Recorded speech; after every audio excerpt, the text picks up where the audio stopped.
Les he dicho que queremos dar una catequesis global para que todos se puedan beneficiar mirando el contenido globalmente que tiene el Catecismo de la Iglesia Católica, que nos habla de 4 bases fundamentales de la doctrina cristiana: la fe, los sacramentos, los mandamientos y la adoración.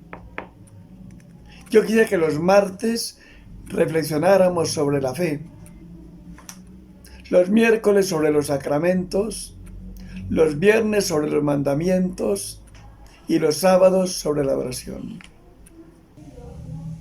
Pero ya dijimos que la base de los sacramentos está en la liturgia, porque en la liturgia nosotros renovamos el gran sacramento de la Eucaristía, Cristo que muere en el Calvario y que muere para salvarnos y que derrama su sangre por nosotros y por muchos para el perdón de los pecados. Yo quisiera insistir hoy en una idea que la oímos en el Evangelio de San Juan cuando se habla de Cristo con la samaritana.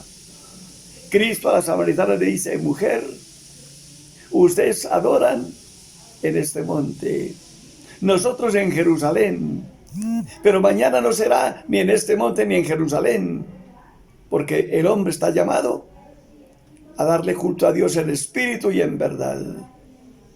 Vamos a darle culto a Dios donde sea, porque Dios es un ser infinito que está en todas partes, y donde estemos podemos hablar con Él y darle culto. Es lo que estamos viviendo hoy, desde la casa, dándole culto a Dios.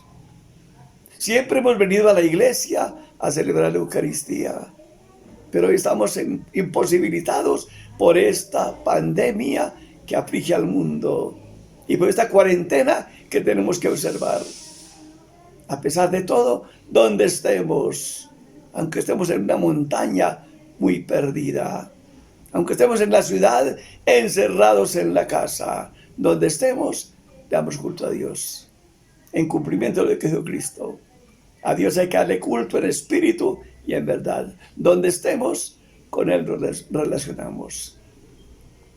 Por eso entonces yo miro que la Eucaristía, el sacrificio de la misa, que es la renovación del sacrificio del Calvario, se fundamenta en el pueblo judío y tiene una base para el pueblo cristiano. 2 cenas se celebran en la misa: la cena judía pascual y la cena cristiana, la de los creyentes en Cristo. Cristo celebró la cena judía, Él era judío, y cada año se reunía con sus discípulos para celebrar la cena pascual judía, porque Dios pidió que esa celebración se hiciera cada año, permanentemente, para recordar la Pascua, que significa paso del Señor. El Señor pasó por Egipto, matando a los primogénitos de Egipto y dando libertad a los judíos para que salieran de aquella opresión en que se encontraban y pudieran vivir la libertad de los hijos de Dios. Dios los sacó libres de Egipto. Cuando Dios pasó por Egipto, salieron los judíos de allí y se fueron hacia la tierra prometida. Esa Pascua la celebró Cristo. Y por eso, leyendo el Evangelio, encontramos la pregunta que le hacen los discípulos en muchas ocasiones: Maestro, ¿dónde quieres que preparemos la celebración de la fiesta de Pascua? Y Cristo indica dónde quiere, y preparan para celebrar la Pascua judía. Y por eso hablamos de la última cena. Cristo, durante su vida en la tierra, celebró la Pascua judía cada año. Y cuando Él se iba a morir, celebró la última Pascua, que fue la Pascua antes de morir en la cruz. En esa Pascua judía, cuando terminó de comer el cordero pascual judío, empezó la Pascua cristiana, porque tomó un pan y tomó un cáliz con vino y los consagró. Tengan y coman todos de él, este es mi cuerpo. Tengan y beban todos de él, esta es mi sangre. Y comemos de ese pan y comemos de ese, o tomamos de ese vino consagrados. y recibimos a Cristo sacramentado. Eso es la misa. Un sacrificio que nos recuerda el pasado, los judíos. Y un sacrificio que nos recuerda el presente y el futuro. Cristo hecho alimento de los hombres. Los judíos eran los que debían como ofrecernos la salvación, porque Dios les habló a ellos. Es lo que dice la carta a los hebreos. Muchas veces y de muchas maneras habló Dios a nuestros padres. Antiguamente les habló por los profetas. Y eso es la historia del pueblo judío. Oyeron permanentemente a través de la vida lo que decían los profetas, lo que anunciaban para el futuro y lo que anunciaban para el presente. Esto va a suceder porque Dios está enojado con ustedes, porque ustedes no han hecho caso, los va a castigar y los va a desterrar. ¿Cuántas veces los judíos salieron de su tierra camino del destierro, a consecuencia de la idolatría, de su mal comportamiento en relación con la ley de Dios? Dios les ha dado unas leyes en el Sinaí por medio de Moisés. Y sin embargo los judíos no cumplieron esas leyes. Y por no cumplirlas, Dios los castigó. Porque se cumple lo que dice el libro del Deuteronomio, en el capítulo 28.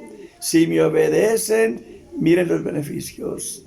Pero si se rebelan, miren las consecuencias. Y esa fue la experiencia del pueblo judío. Sufrieron lo indecible por rebeldes. Mientras estaban obedientes a Dios, era prosperidad su vida y todo marchaba muy bien. Pero los judíos eran como nosotros, inconstantes. ¿Cuántas veces a Dios le dijeron: Señor, nos comprometemos a obedecerle? Y sin embargo fallaban y desobedecían. Pues pagaron las consecuencias durante mucho tiempo. Acuerden ustedes de Daniel, cuando ya en Babilonia se siente afligido y se siente solo y se siente perdido. Señor, no tenemos hoy ni príncipes, ni profetas, ni sacerdotes, ni reyes. No tenemos siquiera un templo donde ofrecerte primicias y sacrificios. Acepta nuestro corazón contrito y humillado. Justo eres, Señor, para ti el honor y la gloria, y para nosotros el sufrimiento y la vergüenza, como nos pasa hoy. Son realidades que vivieron los judíos. Esos judíos que oyeron la palabra divina nos la comunicaron a nosotros. Por eso los católicos tenemos los libros que tenían los judíos, los libros del Antiguo Testamento. Y los leemos y vamos comprobando los anuncios de los profetas, lo que dijeron los profetas acerca de Cristo, lo que anunciaron.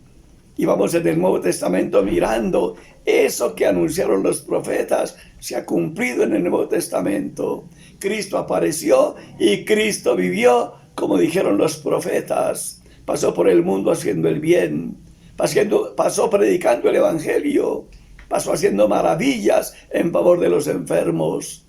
Con su presencia los ciegos ven, los sordos oyen, los mudos hablan, los tullidos caminan, los muertos resucitan y el Evangelio se predica a los pobres. Eso pasó cuando Cristo estaba en la tierra.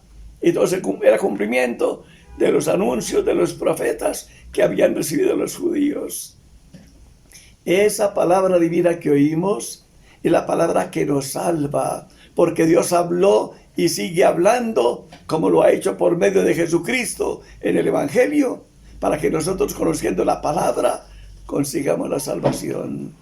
Qué bueno entonces saber juntar el pasado y el presente, el pueblo judío y el católico o el cristiano, para darnos cuenta cómo Cristo unió el pasado con el presente, unió al pueblo judío con el pueblo creyente, y así entonces conseguimos la salvación todos desde Abraham, que es el comienzo del pueblo judío. Abraham es la base de los creyentes, creyó y nosotros también creemos como él.